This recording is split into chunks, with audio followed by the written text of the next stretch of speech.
अस्सलाम वालेकुम। रब्बि इश्रह ली सदरी वयस्सिर ली अमरी वहलुल उक़दतम मिन लिसानी यफ़क़हू क़ौली।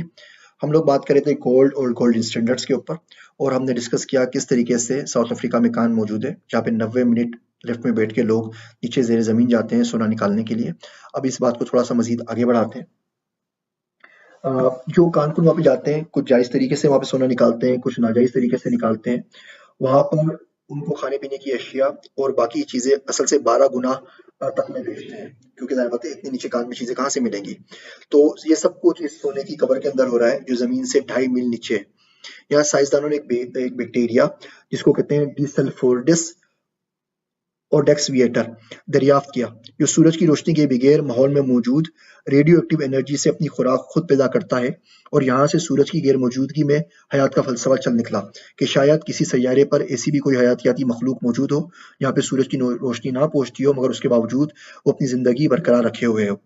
आज क्रिप्टो करेंसी पर माहौलियाती जुल्म और पेचीदगियों का इल्ज़ाम लगाने वालों को पता नहीं ये कहानी क्यों नज़र नहीं आती।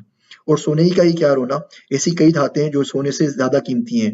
रोडियम है, प्लाटिनियम है, एंटीमैटर का 1 ग्राम $1 ट्रिलियन का, और एंटी हाइड्रोजन का 1 ग्राम $62 ट्रिलियन का है। रेयर अर्थ की माइनिंग में पूरा चाइना खंगाल डाला गया है। ये वही धात है जो आईफोन में इस्तेमाल होती है, और इसकी मौजूदगी आज तक अफगानिस्तान में अमरीकी फौज को रोके हुए है। याद रखने की बात है कि पैसा एक समाजी तखय्युल या सोशल कंस्ट्रक्ट है। अगर लोगों का एतमाद इसके पीछे है तो ये पैसा है, वरना नहीं। डॉलर के पीछे लोगों के एतमाद के सिवा कुछ नहीं। जिस दिन ये खत्म हो गया, इसकी कदर रद्दी के बराबर भी नहीं रहेगी। हर पैसा अपने समाज, माहौल और लोगों का पाबंद है। मसलन आप बच्चों के खेल मोनोपली मनी से खरीदारी कर सकते हैं, इसके बाहर नहीं। तो गेम के अंदर मोनोपली 100% पैसा शुमार होगी। इस तरह आप फ्रांस में पाकिस्तानी रुपयों में दूध नहीं ले सकते, पाकिस्तान में मिल जाएगा। सोने के मियार के बहुत से फायदे और बहुत से नुकसानात हैं। फायदों में सबसे बड़ा फायदा तो ये है कि सोने की एक यूनिवर्सल वैल्यू है जिसे सब तस्लीम करते हैं, और इसकी सप्लाई महदूद है। ये ना तो नापेद है और ना ही तेल या सब्जियों की तरह आम। 600 कबल मसीह से लेकर आज तक दुनिया और लोगों के दिल में सोने का जो मकाम और इज्जत है वो किसी और धात या शे के हिस्से में नहीं आई। हुकूमती कागजी नोटों के पीछे तो सिर्फ लोगों का एतमाद है। जिस दिन वोट गया या हुकूमत ने पैसों को नल एंड वाइड डिक्लेयर कर दिया, उसकी कोई कानूनी हैसियत या कदर बाकी नहीं रहेगी। सोने के साथ ये होना बहुत बहुत मुश्किल है। दूसरा फायदा ये है कि हुकूमत के पास महदूद ताकत होती है। कोई अपनी मर्जी से जितने चाहे नोट नहीं प्रिंट कर सकता। जिस मुल्क के पास जितना सोना होगा वो सिर्फ इतने ही नोट प्रिंट कर सकेगा। अमेरिका ने जब गोल्ड स्टैंडर्ड को खैरबाद कहा तो इस वक्त दुनिया में सिर्फ $48 बिलियन गर्दिश में थे, जो आज बढ़कर $12 ट्रिलियन तक पहुंच गए हैं। सोने का मियार एक जमहूरी तरीका कार था जो ताजिर को रियायत देता है, जितना सोना होगा मार्केट में उतने ही पैसों की गर्दिश होगी। इसके बगैर हुकूमत जब चाहे जैसे चाहे मार्केट को कंट्रोल नहीं कर सकती, और ना ही वो मरकजी बैंक ये काम कर सकता है, और ना ही कोई बादशाह मतलुकुल अनान किस्म की हैसियत रखता है कि अवाम को कंट्रोल कर सके। और अवाम को इससे क्या फ़र्क पड़ता है, वो चीज़ें नहीं सोचते। आज ऐसा नहीं है। आज वो कौम के वसीतर मफाद में जो चाहे कर गुजरें। मसलन पाकिस्तानी हुकूमत ने अभी हाल ही में डॉलर के मुकाबले में रुपए की कदर गिरा दी है। कहते हैं कि इससे बरामदात में इजाफा होगा, मगर आम अवाम का इस फैसले में कोई अमल दखल नहीं, और उससे क्या असर पड़ता है इस बात से किसी को कोई गर्ज नहीं है। सोने के मियार में गोल्ड स्टैंडर्ड में ये बात मुमकिन नहीं थी। गोल्ड स्टैंडर्ड में अफरात ज़र की शरह बहुत कम रहती है। ताजिर का भी फायदा और अवाम का भी। नुकसान सिर्फ हुकूमत का होता है। सन 1893 से 1913 तक अमेरिका में इन्फ्लेशन की शरह औसतन सिर्फ 1.6% रही। गोल्ड स्टैंडर्ड के खात्मे के बाद 1971 में 3.3% से 1979 में बढ़कर 133% तक पहुंच गई।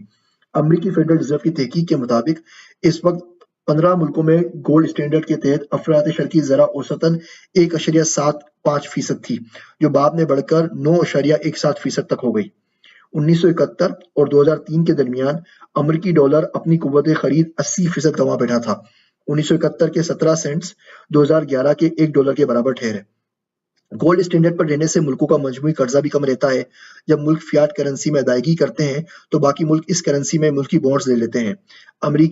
अमेरिका के कर्ज का 50% से ऊपर हजम गैर मुल्की सरमाया की सूरत में मौजूद है। 1971 में अमेरिका का कुल कर्जा $406 बिलियन था, जो बढ़कर $19 ट्रिलियन तक जहां पहुंचा है। گولڈ اسٹینڈرڈ سے جنگیں بھی کم ہوتی تھیں. صرف افغانستان اور عراق کی جنگوں میں امریکہ نے ایک اندازے کے مطابق $3 ٹریلین لگائے ہیں. اگر پیچھے سونا ضروری ہوتا تو اتنے پیسوں کا انتظام ہی ممکن نہیں تھا. آج تو صرف کچھ کلک کرنے پڑتے ہیں، جیسے کہ ہم نے کوانٹیٹیو ایزنگ میں پہلے دیکھا، اور پیسہ تخلیق ہو جاتا ہے. 2008 کے معاشی بحران میں امریکہ نے مارکیٹ میں $3 ٹریلین شامل کیے. کلک کلک کلک اور $3 ٹریلین کریٹ ہو گئے. رہی صحیح کسر 1975 کے اوپیک معاہدے نے پوری کر دی، جس میں سعودی عرب کی سربراہی میں تمام ملکوں نے تیل بیچنے کے لیے صرف اور صرف امریکی ڈالرز لینے پر اتفاق کیا. اب دنیا کے ہر ملک کو تیل چاہیے اور صرف امریکی ڈالرز میں لے سکتے ہیں. عالمی ٹرانزیکشن صرف امریکی ڈالرز میں ہوں گی، تو امریکہ جتنے چاہے پرنٹ کر لے، اس کی کرنسی گرنے میں نہیں آتی. 1973 میں جو آئل کا بیرل $20 کا تھا، وہ 2012 تک $100 کا ہو گیا. اگر کرنسی کے پیچھے سونا ہوتا تو $1 فی لیٹر سے مہنگا تیل کبھی بھی نہیں جا سکتا تھا.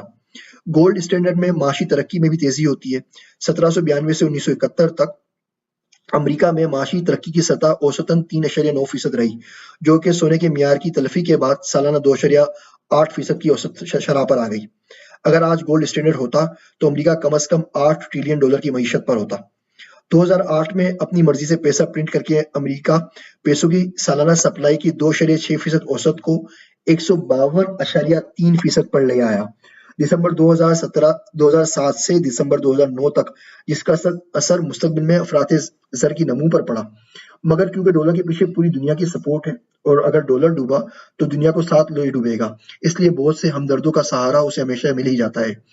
گولڈ اسٹینڈرڈ میں بے روزگاری کا تناسب بھی کم ہوتا ہے، 5% بمقابلہ 6%، اور ایک عام آدمی کی آمدنی میں بھی معقول اضافہ ہوتا ہے، 2.7% بمقابلہ 0.2%. مگر ایک معیشت دان کا گروہ ایسا بھی ہے جو اس کے نقصانات بتاتے نہیں تھکتا. مثلاً سونے کی قدر مستحکم نہیں، اور جس شدت کے ساتھ یہ گھٹتی بڑھتی ہے، ملک کی معیشت اس کی مستحکم نہیں ہو سکتی. مثلاً اگر سونے کی قدر کچھ عرصے میں 15% تبدیل ہو جائے تو ملک میں موجود ہر شے کی قیمت اسی تناسب سے 15% بدل جائے گی، اور کوئی ملک یا عوام اس کی متحمل نہیں ہو سکتے. مثال کے طور پر 1890 میں سونے کی قیمت $700 تھی، جو 1920 میں گھٹ کر $200 رہ گئی کہ لوگوں نے مزید کھدائی کر کے زیادہ سونا نکالنا شروع کر دیا. 1933 میں جب دنیا گولڈ بلین معیار پر تھی، سونا $563 کا تھا، جو 1971 میں $200 کا ہو گیا. فیاٹ کرنسی کے بعد بھی سونا $2337 فی اونس سے لے کر $1672 کے درمیان ڈولتا رہا ہے. سونے کی یہ صرف آج کرپٹو کرنسی پر اعتراض کرنے والوں کو ضرور سمجھنی چاہیے. فیاٹ کرنسی کا فائدہ یہ ہوتا ہے کہ آپ روپے کی قدر کا تعین کر کے بآسانی معاشی بحران سے نکل سکتے ہیں. امریکہ میں 1884، 1890، 1893، 1907، 1930، 1931، 1932 اور 1933 میں شدید معاشی بحران آئے. صرف 1933 میں 4000 بینکوں نے اپنے کام بند کر دیے، مگر 2008 میں بآسانی قابو پا لیا گیا کیونکہ حکومت کے پاس پیسے تخلیق کرنے کی طاقت موجود تھی. یہ تمام کہانی چل رہی ہے گولڈ اسٹینڈرڈ کی، اور گولڈ اسٹینڈرڈ میں ہم کیا کر سکتے ہیں اور کیا نہیں کر سکتے. اگلی ویڈیو میں اس بات کو مزید آگے بڑھائیں گے. آپ سب کا شکریہ. جزاک اللہ خیر.